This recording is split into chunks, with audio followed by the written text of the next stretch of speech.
Hello, this is my sick and injured chicken named Pleepleus. Pleepleus was injured outside by a fly strike, and she has a deep wound, and I've been nursing her inside for several days now, and she's very weak. She doesn't want to eat, and she won't stand on the roof post. She wants to be with her flock. She's the head hen here. And so I'm going to hand feed her and give her some water. And she's very, very tired and weak. She makes a mess. So it sounds a little silly, but I made a little bib for her because it is kind of hard to clean the feathers off. All right, so what I'm going to start off with is I'm going to spoon feed mixture of scratch and green beans and water and her layer pellets and some vitamins. And what we'll do here is just lift her up enough so she opens her beak. And your little bib's falling off. Come on, cooperate. There you go. You just dump it down her mouth. She'll gobble it up. Do another spoonful. So where the name Pleepleus came from, it's a television character from one of my favorite TV shows I used to watch. Not a cartoon, a adult type show. And when she was a little tiny chick, let's fix her bib,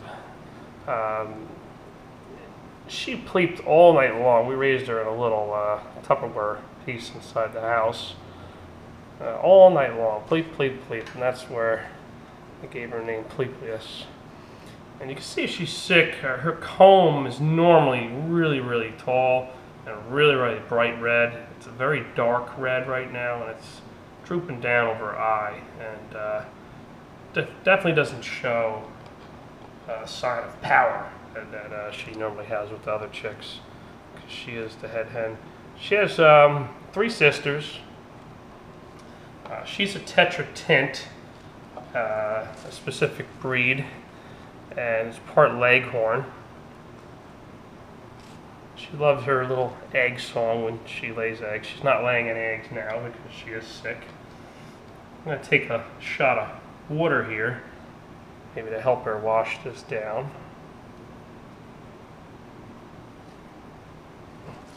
Maybe I gave her too much. That's okay, don't run away. You need to eat today.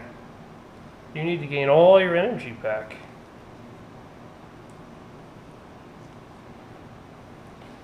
When she lays eggs, she lays approximately 1 egg a day, about 300 a year. You would expect that of her. She's about just over 2 years old. She's 2.5 years old. Now, what the fly strike was, she got sick somehow, and she had a loose stool, and it was on her back feathers, and a fly came by and laid its eggs inside the poo or in her skin. Those eggs hatched and became little baby maggots, hundreds of them. I noticed all of a sudden one day. I looked at her and something didn't look right. She was limping.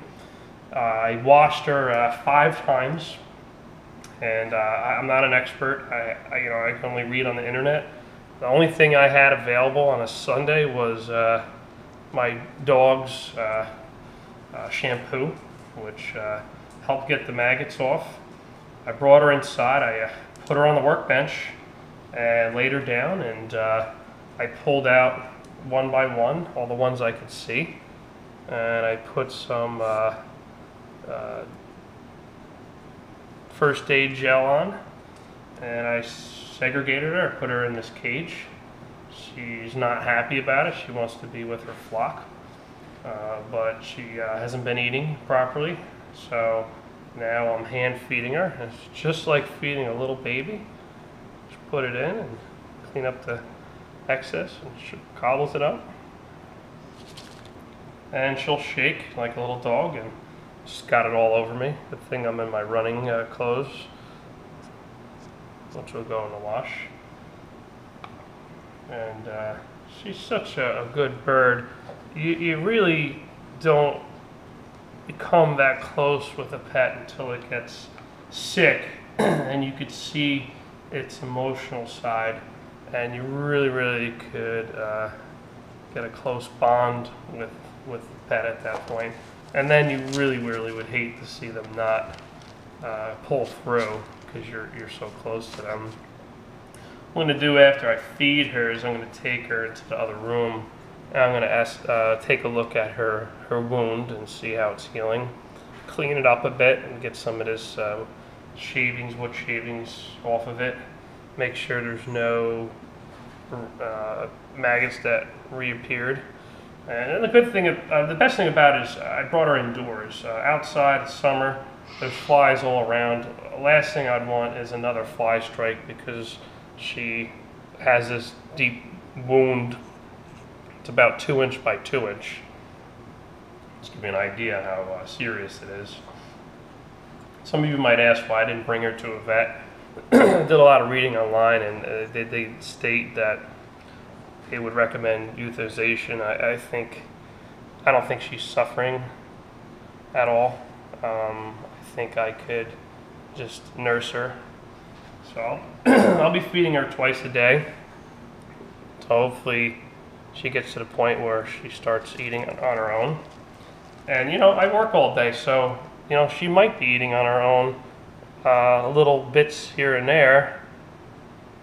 But from far as I could see, that she hasn't.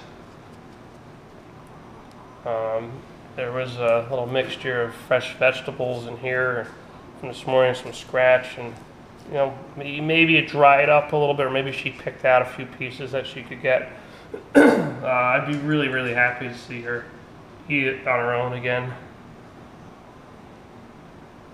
Get some water in there. Let's see their little tongue going up and down and in and out. Oh, you are a mess. You don't like getting stuff on your beak. Sometimes I feed her outside and she gets stuff on her beak. She wipes her beak all over the ground to clean it off. Griffin, come here. My dog is very jealous about the attention she's getting.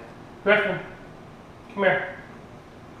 This is his favorite chicken outside. He loves watching Pleepleus run around. Pleepleus will run right to the gate when Griffin goes out to greet him.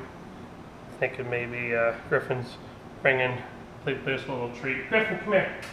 Come here, look what I got for you. You want to see? He's not going to come because he's jealous. Oh, here he comes. Griffin, look. Look at Pleep. She's eating. I just noticed I might have got some food in her nostril.